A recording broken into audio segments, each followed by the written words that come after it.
We begin tonight with in-depth coverage of the tourism campaign debacle that still has everyone talking. Days after Governor Gina Raimondo pulled the plug on the cooler and warmer marketing campaign meant to draw paying visitors to Rhode Island, the famous New York designer behind the highly criticized logo is firing back and blaming the state for the botched rollout. WPRI.com reporter Ted Nisi is standing by with more on what went wrong. But first, let's go to Eyewitness News reporter Jared Pliner live with the governor's response.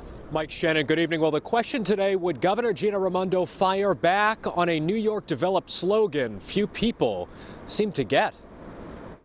Cooler and warmer makes it all the way to the New York Times, the national paper, with a piece on social media's wrath and the implosion of the infamous tourism slogan.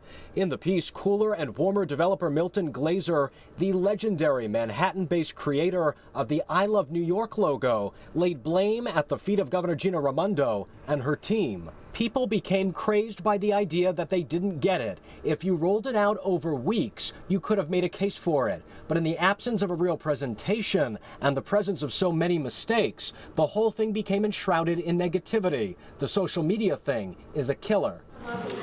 Eyewitness News caught up with the governor at Lincoln's Lonsdale Elementary School. The governor didn't hit back against Glaser or his concept, nor did she think the hundreds of thousands paid to him demanded Glaser's silence after the slogan melted down. Well, I agree with him. It was poorly executed. You know, I've said that.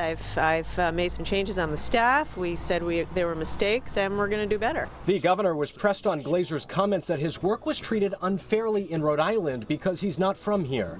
You know, we've taken action. We're going forward. We're going to get it right. Governor Raimondo also told us she stands by her Commerce Secretary Stephen Pryor, who refused to tell Eyewitness News when cooler and warmer was chosen. I'm not going to be able to say. Okay, so what else do you have? And we just received a statement from IndieWhip. If you recall, it's that local agency that produced the tourism video that included footage from Iceland. Now, in it, the company says it is at fault for the error. It acknowledges it, but it goes on to say the video was posted to social media without its knowledge last Monday. Its delivery had been moved up, and IndieWhip says it thought final changes would be made before official release. Now, coming up new at 6, we asked the governor about the timeline behind cooler and warmer. Live at the Providence Mobile Newsroom tonight, I'm Jared Pliner, Eyewitness News. But we begin with more fallout from Rhode Island's tourism campaign debacle.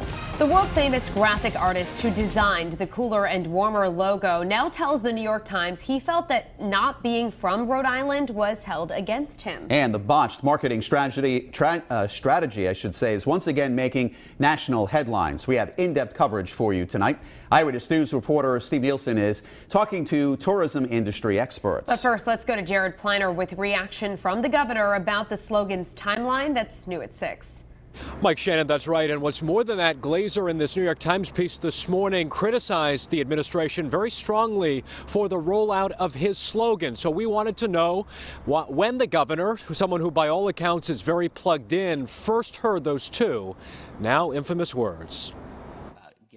This is the Rhode Island Commerce Corporation's Chief of Staff, Wade Gibson, testifying before lawmakers and area tourism officials back on January 14th. We have a logo and a tagline that we have developed. Gibson said the three firms started work November 1. The slogan and logo were poll tested before Christmas. Ousted Chief Marketing Officer Betsy Wall came in December. Eyewitness News today wanted to know how early the governor knew about cooler and warmer. When did you learn about the content? You know, they had been keeping me up to date. I had various briefings. So, you know, they had been keeping me up to date. The governor not pinpointing a date, but never claiming to be in the dark on either the catchphrase or the sail design. When pressed again, they kept me briefed all along the way, and it did test well. We have not heard back from Commerce Secretary Stephen Pryor's office in response to clarifying questions on the chain of events. In fact, Pryor has not discussed timing, leading off with this exchange on Monday. I'm not going to be able to say. Okay, so what else do you have?